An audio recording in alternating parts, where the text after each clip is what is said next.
కొన్ని fielding mistakes కూడా జరిగాయి మన ప్లేయర్స్ సైడ్ నుంచి. అసలు అక్కడ జరిగిన తప్పులేంటంటారు? వరుణ్ చక్రవర్తి ఫామ్ మనకు చాలా ఫస్ట్ మ్యాచెస్ లో బాగానే ఆడాడు. 3 మ్యాచెస్ లో అదొక్కటే మేజర్ కాజ్ ఆఫ్ వరీ మన టీమ్ కి. లాస్ట్ మ్యాచ్ లో అయితే సెమీఫైనల్ మ్యాచ్ లో సంజు శాంసన్ మీదే ఉంటాయంటారా, లేదా ప్రెషర్ ఎక్కువగా ఉండబోతుందంటారా? We are not dependent on one player. అతను చాలా లేట్ గా బ్యాటింగ్ వచ్చిన ఒక ఫినిషర్ గా టీమ్ ని చాలా ఇబ్బందుల సిచ్యుయేషన్ నుంచి బయటేస్తారు. 4 అతను కూడా సడన్ గా అతని ఫామ్ కోల్పోతాడు. స్టైల్ ఆఫ్ బ్యాటింగ్ సూట్ అవుతుంది. బ్యాట్ మీద బాల్ నైస్ గా వస్తుంది కాబట్టి ట్రూ బౌన్స్ అతను ఎంజాయ్ చేస్తాడు. సో ఇది రైట్ టైం అతను. Hello viewers, welcome to Pragati media. నేను Harshata Lapregada. ICC T20 world cup గురించి మాట్లాడుకుంటే మన India is into semifinal. West Indies తో జరిగిన మ్యాచ్ లో 199 రన్స్ కొట్టి ఇప్పుడు సెమీఫైనల్స్ కి వెళ్ళిపోతుంది మన ఇండియన్ టీమ్. సో అసలు ఈ west Indies and versus India match లో జరిగిన మన తప్పులు ఏంటి, నెక్స్ట్ మ్యాచ్ కి మనం ఎలాంటి జాగ్రత్తలు తీసుకోవాలి, అలానే నెక్స్ట్ మ్యాచ్ ఎంత క్రూషియల్ కాబోతోంది మనకి, ఈ అన్ని అంశాల పైన మనతో మాట్లాడడానికి ఒక స్పెషల్ గెస్ట్ ఉన్నారు, సిహెచ్ వెంకటేష్ గారు, who is a sports analyst. So hello sir, thank you so much for joining us. Hi Harsha, thank you. So ఇప్పుడు మనం డిస్కషన్ స్టార్ట్ చేయడం west Indies versus India match తో స్టార్ట్ చేద్దాం. అసలు ఆ మ్యాచ్ లో మనం కొన్ని ఫీల్డింగ్ మిస్టేక్స్ కూడా జరిగాయి మన ప్లేయర్స్ సైడ్ నుంచి. సో ఆ మ్యాచ్ ఎలా వెళ్ళింది అంటారు? అసలు అక్కడ జరిగిన తప్పులు ఏంటంటారు? మీరు చెప్పింది 100% కరెక్ట్. ఎందుకంటే మెయిన్ గా మనం ఏ ఏరియాలో ఇంప్రూవ్ చేసుకోవాలంటే ఫీల్డింగ్. చాలా ఇంపార్టెంట్ క్యాచ్ వదిలేస్తున్నాం మనం. సో ఈ టోర్నమెంట్ లో ఈ సూపర్ 8 లో ఉన్న టీమ్స్ లో మనం వదిలిన క్యాచ్ లో వదిలేదు. సో ఆ ఫీల్డింగ్ స్టాండర్డ్స్ చాలా ఇంప్రూవ్ చేసుకోవాలి. That is number 1. Number 2, bowling లో కూడా కొన్ని ఇబ్బందులు కనిపిస్తుంది. పర్టికులర్లీ వరుణ్ చక్రవర్తి ఫామ్ మనకు చాలా ఆందోళన కలిగిస్తుంది. ఇక్కడ వరుణ్ చక్రవర్తి మనకి ఒక ట్రంప్ కార్డ్, ఒక తురుపు మొక్క అనుకున్నాం. కానీ అతను ఫస్ట్ మ్యాచెస్ లో బాగానే ఆడాడు. కానీ తర్వాత లాస్ట్ 3 మ్యాచెస్ లో అతని హీస్ గోయింగ్ ఫర్ రన్స్. అతని ఎఫెక్టివ్నెస్ లేదు. అతను మిస్టరీని వాళ్ళు ఛేదించారా? Because is mystery spinner. ఆ మిస్టరీని అంటే ఇప్పుడు ఏంటంటే ఈ కంప్యూటర్ అనాలిసిస్ విపరీతంగా కంప్యూటర్ లో వాళ్ళది కంప్లీట్ గా శల్య పరీక్ష చేస్తారు. మొత్తం వాళ్ళ ఫ్రేమ్ బై ఫ్రేమ్ అనలైజ్ చేస్తారు, ఒక బౌలర్ని కానీ బ్యాటర్ని కానీ. సో అలా చేశారా ఏమన్నా అంటే ఈ మిస్టరీ స్పిన్నర్స్ తో వచ్చిన ప్రాబ్లం ఏంటంటే ఏదో ఒక పాయింట్ లో దే గెట్ సార్టెడ్ అవుట్. అంటే వాళ్ళ బౌలింగ్ ని అర్థం చేసుకుంటారు. అర్థం చేసుకుని ఎట్లా ఆడాలనే దానికి వాళ్ళు ఒక కన్క్లూషన్ కి వస్తారు. మరి అలాంటిది ఏమన్నా జరిగిందా మన వరుణ్ చక్రవర్తి కొత్త కోచ్ ఏం రాలేదు. బట్ లాస్ట్ 2 years గా he has been creating impact. At least last 1.5 year గా ఈస్ క్రియేటింగ్ ఇంపాక్ట్. మరి ఇప్పుడు అతని ఎఫెక్టివ్నెస్ అనేది ఏమన్నా ఆన్ ద వేన్ ఉందా అని అనిపిస్తుంది. అదొక్కటే మేజర్ కాజ్ ఆఫ్ వరీ మన టీమ్ కి. హార్దిక్ పాండ్యా కూడా డెత్ లో బౌలింగ్ వేస్తే కాస్త ఎక్స్పెన్సివ్ అవుతున్నాడు, రన్స్ ఇస్తున్నాడు. Speaking of some wickets, but మన బౌలింగ్ లో Bumrah, Harshdeep and to certain extent Akshar Patel మినహా మన బౌలింగ్ లో ఆ పాస్తా కనబడకపోవడం కూడా మనకి ఇబ్బందికరంగా మారింది. ఎందుకంటే even Bumrah some times going for runs. అది మనకు వచ్చిన మేజర్ డ్రాప్. మా మొన్న దాకా ఏంటంటే మనం బ్యాటింగ్ లో ప్రాబ్లం ఉంది అనుకున్నాం. బ్యాటింగ్ ప్రాబ్లమ్స్ అన్ని ఇప్పుడు సార్ట్ అవుట్ అయినట్టుగా ఉన్నాయి చాలా వరకు రాదర్. కానీ బౌలింగ్ లో మాత్రం కొంత ఇబ్బంది కనిపిస్తుంది. And also fielding. yes sir. And మనం man of the match Sanju Samson గురించి కూడా మాట్లాడుకోవాలి. సో లాస్ట్ మ్యాచ్ లో అయితే he became man of the match. And అతని పర్ఫార్మెన్స్ కి ఎన్నో అప్రిసియేషన్స్, ప్రైజెస్, మంచి ఫామ్ లో ఉన్నాడు, అదంతా మనం చూస్తున్నాం. సో ఇప్పుడు నెక్స్ట్ జరగబోయే మన సెమీఫైనల్ మ్యాచ్ లో హోప్స్ అన్ని సంజు శాంసన్ మీదే ఉంటాయంటారా, లేదా ప్రెషర్ ఎక్కువగా ఉండబోతుందంటారా? ఒకటి హర్ష, ఇప్పుడు మనం ఇప్పటివరకు మన జర్నీ ఈ వరల్డ్ కప్ లో చూసుకుంటే we're not dependent on one player. ఇప్పుడు మన అపోనెంట్ ఇంగ్లాండ్ టీం తీసుకోండి. ఇంగ్లాండ్ టీమ్ లో విల్ జాక్స్ అద్భుతంగా పర్ఫార్మ్ చేస్తున్నాడు. అతను చాలా లేట్ గా బ్యాటింగ్ వచ్చిన ఒక ఫినిషర్ గా టీం ని చాలా ఇబ్బందుల సిచ్యుయేషన్ నుంచి బయటేస్తాడు. 4 man of the match awards గెలుచుకున్నాడు ఈ వరల్డ్ కప్ లో, రికార్డ్ నెంబర్. కానీ మన అలా ఒక ప్లేయర్ మీద డిపెండ్ కావట్లేదు. మనం ఒక మ్యాచ్ లో మనకి సూర్య కుమార్ మన కెప్టెన్ హీరో అయితే, మరొక మ్యాచ్ లో ఇషాన్ కిషన్, శివం దేవ్ ఒక మ్యాచ్ లో, లేటెస్ట్ గా మొన్న వెస్ట్ ఇండీస్ పైన సంజు శాంసన్. ఇలాగా మన డిఫరెంట్ ప్లేయర్స్ మనకి మన టీం కి ఎవరో ఒక సేవియర్ గా మారుతున్నారు. అది చాలా మంచి ఒక ఛాంపియన్ సైడ్ కు ఉండాల్సిన లక్షణం. మీరు ఒకే ప్లేయర్ మీద డిపెండ్ అయితే, ఇప్పుడు లా ఆఫ్ యావరేజెస్ అంటారు, మంచి ఫామ్ లో ఉన్న ప్లేయర్ కూడా ఆఫ్టర్ పాయింట్ ఆఫ్ టైం అతను కూడా సడన్ గా అతను ఫామ్ కోల్పోతాడు. అలా కాకుండా మీకు ఒక్కరు కాకపోయినా ఇంకొక ప్లేయర్ అయినా మీకు మ్యాచ్ విన్నర్ గా మారుతారు. You have a bunch of match winners అనే టీం ఉంటే అది టీంకి చాలా మంచి టీమ్ హెల్త్ పరంగా చాలా మంచి indication. So I think that way India is served very well. ఇండియాకి చాలా మంచి పొజిషన్ లో ఉందని నేను అనుకుంటున్నాను. సో సంజు శాంసన్ డెఫినెట్ గా నెక్స్ట్ మ్యాచ్ లో సంజు శాంసన్ విషయంలో మనకి చాలా హోప్స్ ఉంటాయి. అయితే అక్కడ ఒక మాట చెప్పాలి ఏంటంటే, వాంఖడే స్టేడియంలో పిచ్ లో బౌన్స్ ఉంటుంది. తర్వాత మనం ఒక ఏడాది క్రితం ఇంగ్లాండ్ తో మనం ఆ సిరీస్ ఆడినప్పుడు bilateral series in India, Jofra Archer England fast bowler వరుసగా 3 మ్యాచ్ల్లో సంజు శాంసన్ ని షార్ట్ బాల్స్ వేసి బౌన్సర్ వేసి అవుట్ చేశాడు. సేమ్ ప్యాటర్న్ కంటిన్యూ అయింది. ఆ సిరీస్ మొత్తం had a night of series Sanju Samson. So Sanju Samson versus Jofra Archer అది చాలా ఇంట్రెస్టింగ్ కాంటెస్ట్ కూడా ఉండబోతుంది. సో సంజు శాంసన్ ఇప్పుడున్న ఫ్రేమ్ ఆఫ్ మైండ్ లో ఆ బౌన్సర్ థ్రెట్ నుంచి కూడా బయటపడి వస్తాడని కాన్ఫిడెన్స్ ఉంది. బట్ అది కూడా మనం దృష్టిలో పెట్టుకోవాలి. ఆ మ్యాచ్ అప్ కూడా మనం దృష్టిలో పెట్టుకుని ముందుకెళ్ళాలి. సో మనం స్టేడియం పరంగా మాట్లాడుకుంటే ఇప్పుడు మన సెమీఫైనల్ వాంఖడేలో ఉంది. అండ్ మన క్వార్టర్ ఫైనల్ ఈడెన్ గార్డెన్స్ లో అయింది. సో ఈడెన్ గార్డెన్స్ చిన్న స్టేడియం అంటూ మనం మాట్లాడుకున్నాం ముందర డిస్కషన్స్ లో. సో వాంఖడేలో ఇట్స్ బిగ్ స్టేడియం అండ్ మన ఇండియన్ ప్లేయర్స్ ఏంటంటే కొంచెం బ్యాటింగ్ లో సిక్సెస్ కొట్టడానికి కొంచెం ఛాలెంజ్ ఫేస్ చేస్తున్నారు అన్నది ఫ్యాన్స్ కొంచెం డిస్కస్ చేస్తున్నారు. సో ఈ పిచ్ ఎంత ఇంపార్టెంట్ కాబోతోంది ఇప్పుడు నెక్స్ట్ అవ్వబోయే మ్యాచ్ లో? వాంఖడే కూడా అంత పెద్దదేం కాదు. ఈడెన్ గార్డెన్స్ కంటే స్లైట్లీ బిగ్గర్ స్టేడియం అంతే తప్ప వాంఖడే బౌండరీస్ కూడా నాట్ వెరీ బిగ్. రెండోది ఏంటంటే అక్కడ ఇప్పుడు మనం కోల్కతాలో ఈడెన్ గార్డెన్స్ పిచ్ ఏంటంటే black soil pitch. Black soil pitch ఏంటంటే స్లో అండ్ లోగా ఉంటాయి. బట్ రెడ్ సాయిల్ పిచ్ ఉంటుంది ముంబైలో ఆ sand based red soil pitch ఉంటుంది. అక్కడ మీకు ఎక్స్ట్రా బౌన్స్ ఉంటుంది. It will have something for the fast bowlers ఎప్పుడు కూడా. And it will also spinners also will enjoy. ఆ బౌన్స్ ఎంజాయ్ చేస్తారు. ఆ బౌన్స్ ఉంటుంది. అండ్ బ్యాట్ మీదకి బాల్ కూడా నైస్ గా వస్తుంది because of bounce. True bounce ఉంటుంది. So both batsmen and bowlers will have something in Mumbai. So అది different picture. But it is usually high scoring road. కానీ మనం ఇక్కడే మనం ఫస్ట్ మ్యాచ్ ఆడాం. రిమెంబర్ కరెక్ట్లీ మనం యుఎస్ఏ టీంతో ఇక్కడే ఆడాం. ఆ పిచ్ చాలా ట్రికీగా ఉంది. మనం వీ రెడ్యూస్డ్ ఆల్మోస్ట్ 77 for 6 ఎంతో మనం చాలా ఇబ్బందుల్లోను. సూర్యకుమార్ యాదవ్ మంచి ఇన్నింగ్స్ ఆడడంతో బయటపడ్డాం. సో పిచ్ కనుక అలా ఉంటుందా లేకపోతే బ్యాటింగ్ ఫ్రెండ్లీగా ఉంటుందా? రీసెంట్ గా మనం వెస్టిండీస్ వర్సెస్ జింబాబ్వే మ్యాచ్ చూసాం అదే వాంఖడే స్టేడియంలో. అక్కడ West Indies scored more than 250 runs on that pitch. So usually అది బ్యాటింగ్ ఫ్రెండ్లీ పిచ్ ఉంటుంది. చేజింగ్ గ్రౌండ్ అది. ఎందుకంటే ఫస్ట్ బ్యాటింగ్ చేసే టీం ఎంత పెద్ద స్కోర్ చేసినా కూడా దాన్ని చేజ్ డౌన్ చేసే పరిస్థితులు ఉంటాయి అక్కడ సెకండ్ హాఫ్ లో. డ్యూ ఫ్యాక్టర్ ఉంటే అది ఇంకా అడ్వాంటేజ్ కూడా అవుతుంది. డ్యూ ఫ్యాక్టర్ కూడా ఉండే అవకాశం ఉంది. అది అది బ్యాటింగ్ టీం అనుకూలించే పరిస్థితి ఉంటుంది. So it is basically chasing ground. So అక్కడ టాస్ గెలిస్తే ఏ కెప్టెన్ అయినా ముందుగా ఫీల్డింగ్ తీసుకుంటాడని చెప్పి నేను ఎక్స్పెక్ట్ చేస్తాను. Okay sir. అండ్ ఇప్పుడు మనం స్పెసిఫిక్ గా మన బ్యాటింగ్ టీమ్ గురించి మాట్లాడితే మన టాప్ ఆర్డర్ లో సంజు శాంసన్ డెఫినెట్లీ ఫామ్ లో ఉన్నారు.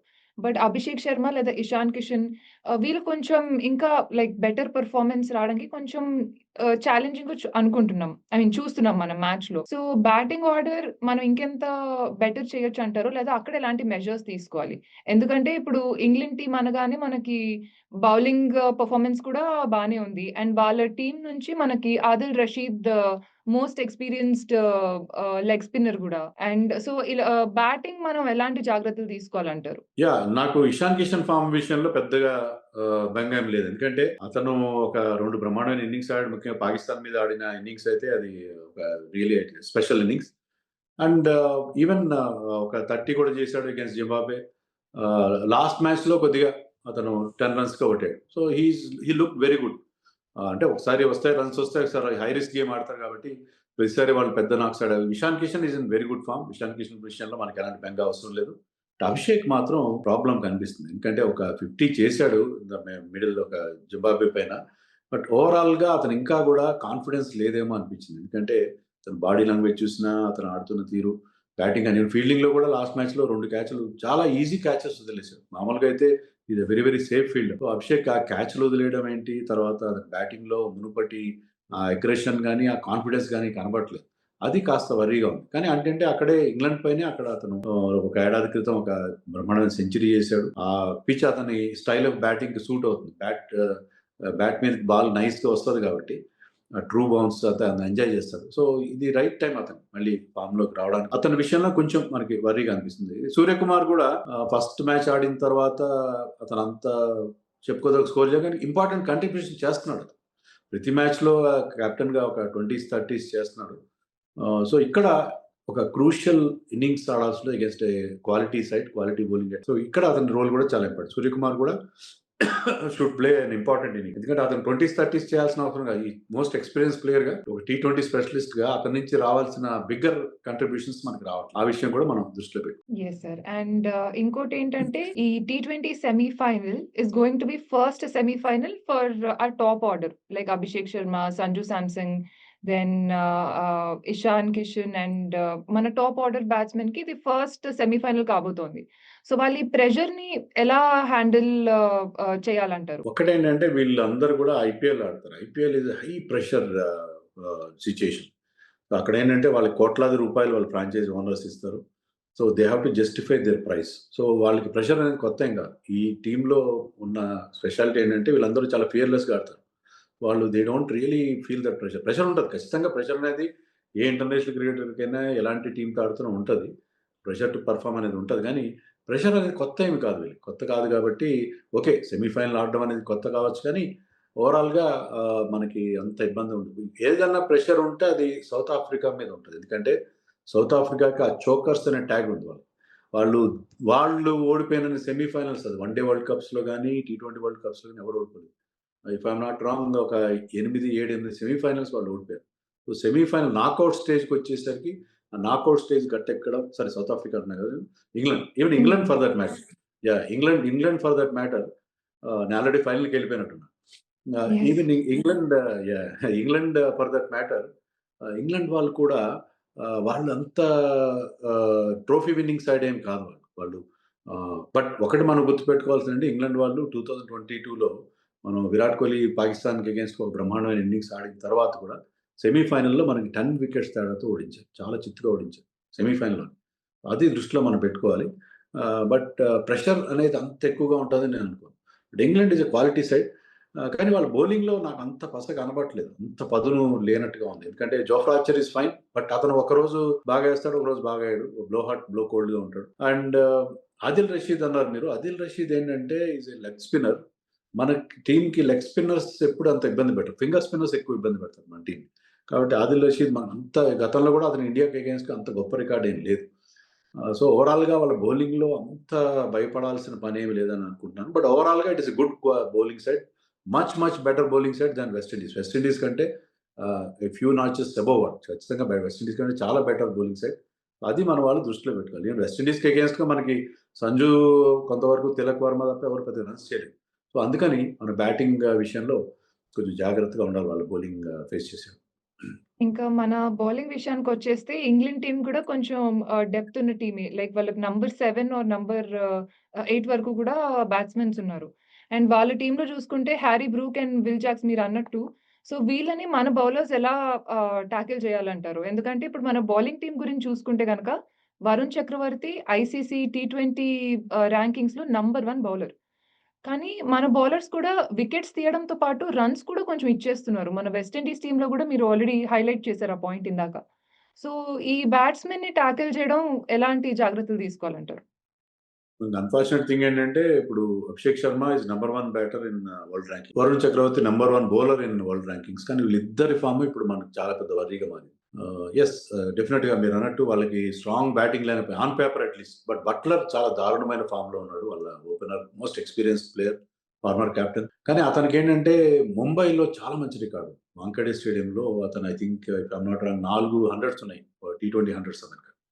ముంబై కండిషన్స్‌ని, ఆ పిచ్‌ని అతను బాగా ఎంజాయ్ చేస్తాడు. సో, బట్లర్ ఇప్పుడు ఫామ్‌లోకి వచ్చే అవకాశం ఉంటది.